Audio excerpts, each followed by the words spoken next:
Hai semua, Assalamualaikum, salam sejahtera. Kembali bersama dengan kami di Sembang LZS, destinasi zakat anda. Nampak berbeza kali ini kerana kita di luar. Sebenarnya kita berada di kawasan Banting untuk memastikan agihan bantuan dapat diselenggarakan dengan baik sekali. Dan pastinya kita bersama-sama dengan pihak Teraju Ekonomi Asnaf ataupun Teras untuk mengagihkan bantuan kepada asnaf. Kerana apa?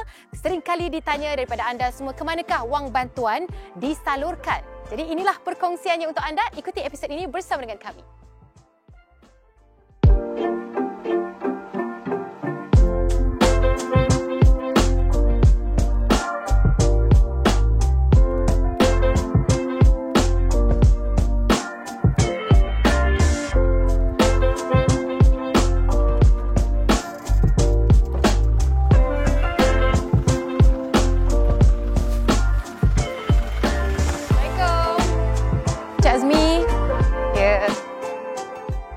Salam dengan Cik Hasnul sekali. Macam biasalah, selain daripada ni, beras juga. Terima kasih. Alright. Okey, itu dia. Kita bersama dengan Cik Hasnul dan juga Encik Azmi di sini, salah seorang asnaf yang akan kita santuni. Tibanya di sini di kawasan Teluk Pulai Bandar. Inilah kawasan yang selalunya akan diagihkan bantuan. Antaranya, tadi sempat juga saya melihat kepada beberapa list di dalam lori. Banyak ya, Encik Hasnul? Ya, banyak. Kalau ikutkan sehari penghantaran antara 50 ke 70. 50 ke 70 keluarga yang akan disantuni untuk diagihkan bantuan bulanan. Betul. Tapi sebelum tu kita nak menyapa juga Encik Azmi. Assalamualaikum Encik Azmi. Terima kasih banyak-banyak sudi menerima kedatangan kami. Nak bertanya sedikit keadaan dan sebagainya. Encik Azmi, bagaimana bantuan juga telah pun diagihkan? Bermula tahun bila? Dari setahun lah. Setahun menerima bantuan daripada pihak zakat. 2022, betul. Tahun 2022. Jadi kalau mungkin nak kongsikan latar belakang Cik Azmi sendiri, keluarganya dan bagaimana keadaan sekarang ni, kalau sudi untuk dikongsikan bersama, silakan. Saya dah berkeluarga, ini seorang anak tapi dah kahwin dan sekarang saya tinggal bersama isteri saja. Seorang anak. Jadi bantuan yang diberikan pada ketika ini merupakan bantuan bulanan, ya, difahamkan bantuan bulanan. Merupakan makanan seperti mana yang anda dapat saksikan di belakang ini. Cik Hasnul mungkin nak kongsikan juga, adakah ini antara rutin setiap bulan yang dilakukan bagi menyantuni asnaf-asnaf seperti Encik Azmi? Okey, kalau ikutkan pergerakan kita adalah setiap hari dan penerima ni akan menerima bantuan makanan bulanan setiap bulan. Jadi macam Encik Azmi ni, dia akan menerima bantuan makanan asas kering. Kalau tengok di belakang ni, kita ada beras, tepung, minyak, gula, kicap dan juga bihun. Okey, selalunya Encik Azmi, bantuan yang diberikan ini bagaimana? Sekurang-kurangnya dapat membantu jugalah. Dapat membantu kelangsungan hidup Encik Azmi dan keluarga. Sekarang ni yang bekerja di rumah siapa saja? Orang rumah saja yang bekerja dan difahamkan ada juga kondisi kesihatan. Mungkin nak kongsikan juga bersama dengan kami? Tak apa-apa, sihat. Dah dekat 2 tahun lah tak bekerja. Berhentikan sebab kesihatan lah. Selama ni saya dulu kerja sebagai security. Okey, sebelum ni merupakan security. Dan beberapa tahun kebelakangan ini tidak lagi bekerja. Sakit? Masalah kesihatan. Sakit jantung, darah tinggi dan kencing manis. Okey. Adakah bantuan disegerakan untuk selain daripada bantuan bulanan ini, bantuan-bantuan lain diberikan kepada Encik Azmi? Untuk Cik Azmi, kita ada dapat utamakan bantuan makanan bulanan asas sebab yang bekerja hanya isteri dan isteri yang bekerja pun dia digajikan hari. Jadi bantuan makanan ni setidaknya dapat bantu untuk untuk harian. Dan antara keperluan lain ataupun bantuan lain yang diberikan oleh pihak Lembaga Zakat Selangor adalah bantuan hari raya. Dan yang terbaru, kita telah maklumkan pada Cik Azmi untuk berjumpa dengan pihak zakat daerah, bawa bersama dengan laporan kesihatan untuk mendapatkan bantuan-bantuan lain yang dia boleh terima daripada statusnya sebagai asnaf fakir miskin lah, terutamanya untuk bantuan kesihatan dia. Okey, itu antara proses yang perlu dilalui. Jadi kalau kata dia tak dapat masalah kesihatan mengganggu untuk dia bergerak, mungkin boleh dapatkan bantuan daripada pembantu Amil Karya. So macam ni, peringkat zakat dia telah menggerakkan pembantu Amil Karya untuk membantu pihak zakat bagi menyantuni asnaf-asnaf fakir miskin juga. Okey, Encik Azmi, boleh kongsikan tak pada mulanya bantuan diberikan kepada pihak Encik Azmi, bagaimana permulaannya? Adakah Encik Azmi membuat permohonan di pihak zakat? Ada yang datang? Buat permohonan di zakat. Okey, permohonan yang bagaimana? Maknanya mengatakan perlunya bantuan bulanan. Proses itu disegerakan dengan isi borang dan sebagainya. Isi borang je lah. Okey, selalunya pemeriksaan dilakukan untuk asnaf ini bagaimana untuk kategorinya? Adakah pihak teras juga terlibat sama ataupun memang pihak teras menerima listing ini daripada zakat? Okey, baik. Untuk penentuan ataupun mengesahkan bahawa penerima ni adalah penerima daripada kategori asnaf, mereka akan dibanci oleh pihak Lembaga Zakat Selangor. So permohonan akan dimohon sendiri oleh pihak asnaf. So zakat akan buat bancian untuk menentukan sama ada pendapatannya sama ada di bawah hak kifayah ataupun tidak. Kalau di bawah hak kifayah, nanti zakat akan tentukan sama ada di bawah fakir ataupun di bawah miskin. Jadi daripada situlah mereka akan tentukan keperluan-keperluan atau bantuan-bantuan yang akan diberikan oleh pihak lembaga zakat. Okey. Jadi untuk pengetahuan kalian juga 50 hingga 60 keluarga yang akan disantuni setiap hari bagi memastikan agihan bantuan dapat dilaksanakan dengan baik sekali. Ini dia perkongsian daripada Encik Hasnul dan Encik Azmi. Terima kasih menerima kedatangan kami dan mungkin di kesempatan ini Encik Azmi nak mengucapkan terima kasih ucapannya daripada Encik Azmi sendiri kepada pihak Zakat Selangor. Silakan.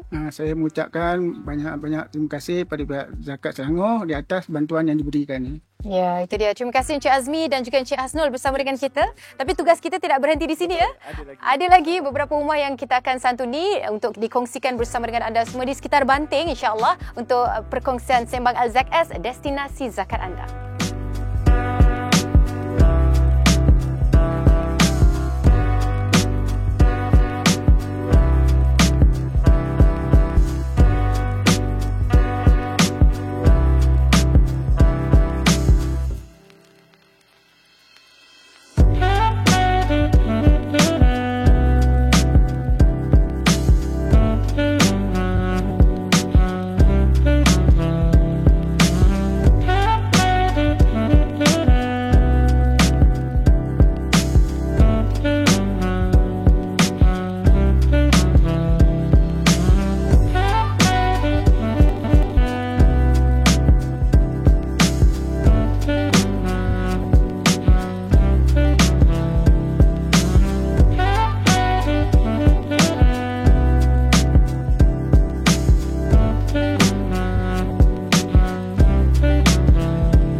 Baik, Alhamdulillah selesai sudah agihan bantuan kepada mereka yang seperti mana anda dapat kongsikan, dapat saksikan sebentar tadi. Kita kini berada di stor penyimpanan di kawasan lebih kurang berdekatan dengan kawasan tadi. Cuma kali ini kita nak kongsikan bersama dengan anda siapakah tulang belakang ataupun badan yang bertanggungjawab untuk memastikan agihan kepada asnaf itu dapat dilaksanakan dengan baik. Kita bersama dengan Encik Hasnul dari pihak teras ataupun Teraju Ekonomi Asnaf. Assalamualaikum. Waalaikumsalam warahmatullahi wabarakatuh. Terima kasih kerana beri kesempatan kepada kami untuk berada di sini. Di sini sebenarnya stor penyimpanan dan juga pejabat lah untuk teras di daerah Banting ni, di kawasan sini. Okey, Encik Hasnul, mungkin kali pertama kita nak kongsikan kepada penonton-penonton Zakat Selangor berkaitan dengan teras itu sendiri.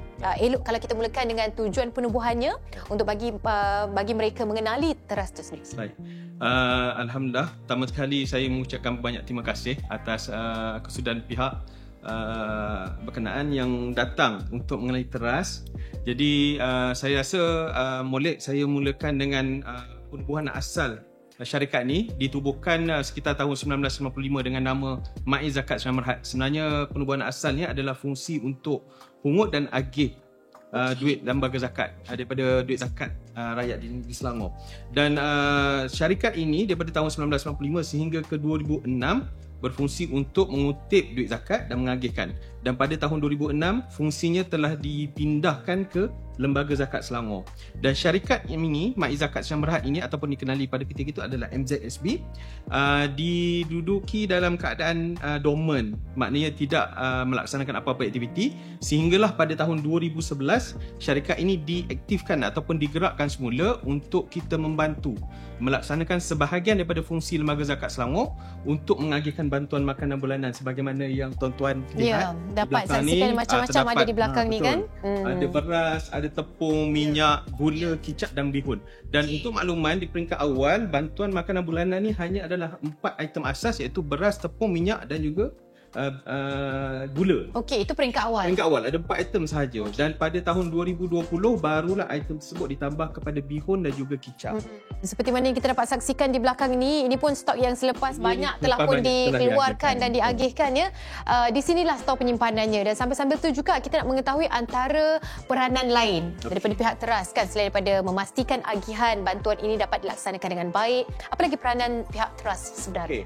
Selain daripada kita mengagihkan bantuan makanan bulanan, kita juga diberi tanggungjawab oleh pihak zakat untuk kita membantu bagi mengembangkan usahawan-usahawan daripada kalangan asnaf fakir dan miskin.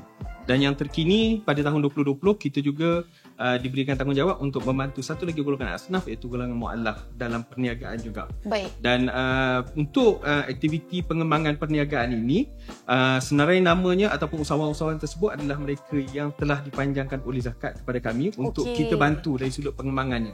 Antara yang kita bantu adalah dari sudut bantuan modal pusingan. Dan kita juga bantu dari sudut keperluan peralatan perniagaan. Kita juga melihat sekiranya mereka memerlukan premi-premi perniagaan, kita akan bantu untuk bayar deposit bagi mereka masuk ke dalam premi-premis. Ataupun sebelum ni kita pernah bantu dari sudut pembangunan dia punya bengkel sekiranya dia mengeluarkan produk-produk makanan. Baik. Dan antara lain yang kita turut bantu adalah dari segi keperluan kenderaan mereka untuk mereka bergerak bagi melancarkan perniagaan mereka di lapangan. Okey, antara bantuan-bantuan yang digerakkan dan juga merupakan inisiatif yang diberikan oleh pihak teras itu sendiri, bagaimana untuk memastikan usahawan-usahawan asnaf ini mampu menggunakan segala inisiatif yang diberikan atau bantuan yang diberikan itu berdasarkan progres perniagaan mereka itu sendiri? Adakah evaluation ataupun pemeriksaan, pemantauan dilakukan oleh pihak teras itu sendiri? Baik. Bagi usahawan-usahawan asnaf yang masuk ke dalam program di bawah teras ini, di peringkat awal mereka ni akan diteliti dan disaring terlebih dahulu. Sebab kita akan meneliti potensi yang ada pada perniagaan untuk dikembangkan. Dan sekiranya perniagaan tersebut ada potensi untuk dikembangkan berdasarkan penilaian oleh pegawai-pegawai kita di lapangan, jadi mereka akan dilihat keperluan-keperluan yang saya sebutkan tadi untuk dibantu. Dan dari semasa ke semasa, eksekutif perniagaan kita akan berada di lapangan untuk melihat perkembangan perniagaan setelah dibantu dan sewaktu dibantu. Jadi di situlah pegawai eksekutif perniagaan akan memainkan peranan untuk mengetahui sejauh mana pendapatan yang diperolehi setelah dibantu dari sudut latihan perniagaannya, bantuan modal pusingannya, bantuan peralatannya. Jadi yang penting sekali bila kita bantu dari sudut keperluan mereka akan berlaku peningkatan pendapatan kepada perniagaan, dan seterusnya sasaran akhirnya adalah sehingga pendapatan yang diperolehi itu keluar ni boleh mencapai tahap had kifayah asnaf tersebut dan dicadangkan keluar daripada golongan asnaf fakir dan miskin. Kan itulah sasaran akhir ataupun objektif utamanya bantuan ini diberikan kepada usahawan asnaf. Dan bagi pendapat pihak Encik Asnur sendiri, mengapa kita perlu fokuskan kepada asnaf ini untuk keluar daripada kelompok ataupun kepompong asnaf ini? Apakah mungkin di sebaliknya itu kepentingan bagi mereka sendiri dengan bantuan juga yang disalurkan? Baik, kita sedia maklum golongan asnaf fakir miskin ini adalah mereka yang juga boleh dikategorikan di bawah B40, dan pendapatan mereka sangat rendah dan berada pada taraf kemiskinan. Jadi dengan adanya program-program seperti ini yang dipersetujui dan digerakkan oleh lembaga zakat, jadi pihak kami melaksanakan tanggungjawab ini bagi membantu mereka-mereka ini dapat pendapatan yang lebih baik supaya dari segi keperluan hidupnya dan keperluan isi rumahnya dapat dipenuhi. Dan kita sedia maklum keluarga-keluarga asnaf ini juga ada yang daripada kalangan ketua keluarganya salah seorangnya bekerja. Dan pendapatan yang diperolehi tidak dapat menampung keperluan isi rumah.